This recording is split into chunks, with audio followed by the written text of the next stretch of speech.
বনি ইসরাইলের এক লোক 500 বছর আল্লাহর ইবাদত করেছে। কয় বছর? কোথায় জানেন? সাগরের মাঝখানে এক পাহাড়, ওই পাহাড়ের উপরে বসে 500 বছর টানা আল্লাহর ইবাদত। দিনে আর রাতে একবার করে নিচে নামতেন।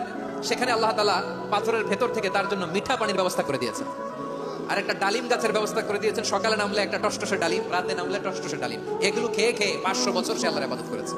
আর সে আল্লাহর কাছে বলেছে, আল্লাহ আমি যখন মারা যাব সেজদারত অবস্থায় যেন মারা যাই। ঠিকই আল্লাহ সেজদারত অবস্থায় সাইয়েদনা আজরাইলকে পাঠিয়ে দিলেন। সেজদারত অবস্থায় লোকটা মারা গেল। 500 বছর ইবাদতের পরে আল্লাহর দরবারে কিয়ামতের কঠিন ময়দানে যখন লোকটা হাজির হয়ে যাবে, আল্লাহ বলবে, আমার দয়া আমার ভালোবাসা দিয়ে জান্নাতে ঢুকায়া দাও। 500 বছর ইবাদত করছে তো আমার দয়ায় আমার বান্দারে জান্নাত দাও। দয়া লাগবে কেন?